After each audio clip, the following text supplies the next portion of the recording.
ഏട്ടൻ മോനെ അടിച്ചു കയറി വരട്ടെ. വേറൊന്നുമില്ല, നമ്മുടെ പള്ളിമൂല ഹെൽത്ത് സെൻറ്റർ പുതിയ ഓപ്പൺ ആക്കിയല്ലേ. എനിക്കൊരു ചിലപ്പോൾ അറിയായിരിക്കും, എനിക്കറിയാൻ പാടുന്നില്ല. അപ്പം ഞാൻ അവിടേക്ക് വന്നത്, എൻ്റെ ഇതൊന്ന് ക്ലീൻ ചെയ്യണമായിരുന്നു. അപ്പോൾ ഞാൻ അങ്ങോട്ട് വന്നത്. നമ്മുടെ മിൽമയുടെ അവിടെ വരുന്നുണ്ട്, പക്ഷേ അതത്ര നല്ലതല്ല എന്ന് ഞാൻ പറയത്തുള്ളൂ. അതുകൊണ്ട് ഇത് നല്ലതെനിക്ക് തോന്നി, അതുകൊണ്ട് ഇതിൻ്റെ ഒപ്പീനിയൻ എടുത്തത്. കുറച്ച് ക്ലിപ്സ് കാണിച്ചു തരാം. ഓക്കെ,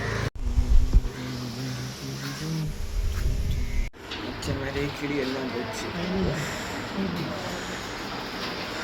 ഡ്രസ്സ് കഴിഞ്ഞു.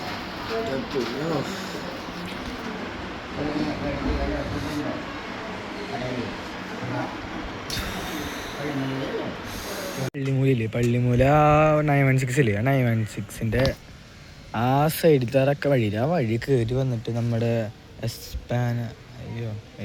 ഡർഫിൻ്റെ പേര് മറന്നുപോയല്ലോ. അതിൻ്റെ നേരെ ഫ്രണ്ടിൽ കാണുന്ന ഹോസ്പിറ്റലാണിത്, ഹെൽത്ത് സെൻ്ററാണിത്.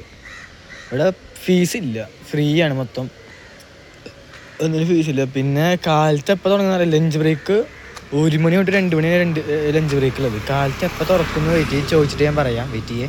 എന്നുവെച്ചാൽ ഒരു 9:30 ആകുമ്പോൾ, മോർണിംഗ് ഒരു 9 മണി 9:30 എത്തിയാൽ മതി, 9:45 എത്തിയാൽ മതി. പിന്നെ ഈവനിങ് ഒരു 3:30 ആകുമ്പോൾ സംഭവം ക്ലോസ് ചെയ്യും. 3:30 ആകുമ്പോൾ ക്ലോസ് ചെയ്യും. അപ്പോഴേക്കും വന്ന് ഹെൽത്തൊക്കെ ചെക്ക് ചെയ്തിട്ട് പോയാൽ മതി. അത് കഴിഞ്ഞിട്ട് വന്ന് പിന്നെ സൺഡേ ഉണ്ടാവില്ല, അത് വേണമെങ്കിൽ പറയാം. വളരെ ഓർത്ത് ഇവിടെ ഫ്രീ ആണ്. ഇതിൽ മറ്റേ മിൽമയുടെ അടുത്ത് ഉള്ള പോലെ ഇവിടെ 5 രൂപയൊന്നും കൊടുക്കേണ്ട ആവശ്യമില്ല. ഇനി ഡോക്ടേഴ്സൊക്കെ നല്ല കെയറിങ് ആണ്, സ്റ്റാഫ്സൊക്കെ നല്ല കെയറിങ് ആണ്, നേഴ്സുമാരൊക്കെ നല്ല കെയറിങ് ആണ്. എൻ്റെ ഡ്രസ്സിങ് ആയിരുന്നു, എനിക്ക് ഒരു പതുക്കാൻ എടുത്തന്നെ, അതുകൊണ്ട് പിന്നെ ഒരു കുഴപ്പമില്ല. എൻ്റെ വീഡിയോ എടുക്കാൻ പറ്റിയില്ല, പെർമിഷനൊക്കെ ഉണ്ടായിരുന്നു, പക്ഷെ എൻ്റെ വീഡിയോ എടുക്കേണ്ട വന്നില്ല. എനിക്കെടുക്കാൻ തോന്നിയില്ല, അതുകൊണ്ട് ഞാൻ എടുത്തില്ല. അതന്നെ കള്ളം. അപ്പോൾ 70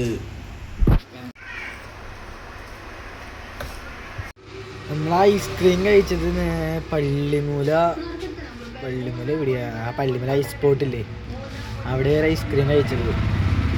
അത് കഴിച്ചതിന് വന്ന് നേരെ അമ്മമനെ ഉണ്ടാക്കി തിരിച്ചു വന്നിരിക്കണം ടൈമാണത്. അതത്ര ഉള്ളൂ. ഡ്രസ്സ് ചെയ്യാൻ പോയ എൻ്റെ വീഡിയോ, അത് നമ്മുടെ പള്ളിമൂലത്തെ ഹെൽത്ത് സെൻ്റർ, പുതിയ തുറന്ന ഹെൽത്ത് സെൻ്ററിൽ ഡ്രസ്സ് ചെയ്യാൻ പോയത്. എന്നിട്ട് വേറൊന്നുമില്ല. അപ്പോൾ അക്കാര്യം പറഞ്ഞ ഇവിടെ ചെണ്ടി ഈ വീഡിയോ പറയുമ്പോൾ മാത്രം കിട്ടുന്നില്ലല്ലോ, എന്താ അവസ്ഥയാണ്? ആ കാര്യം പറഞ്ഞത് വണ്ടി പോയതാ, അടുത്തത് വീണ്ടും അടുത്ത ബസ്. ആ കാര്യം പറഞ്ഞുകൊണ്ട് ഈ വീഡിയോ ഇവിടെ ചെണ്ടിന്ന് ഇഷ്ടപ്പെട്ടെങ്കിൽ ലൈക്ക് ചെയ്യുക, ഷെയർ ചെയ്യുക, സബ്സ്ക്രൈബ് ചെയ്യുക, ആ ബെൽ ഐക്കനും ക്ലിക്ക് ചെയ്യുക. Okay, by.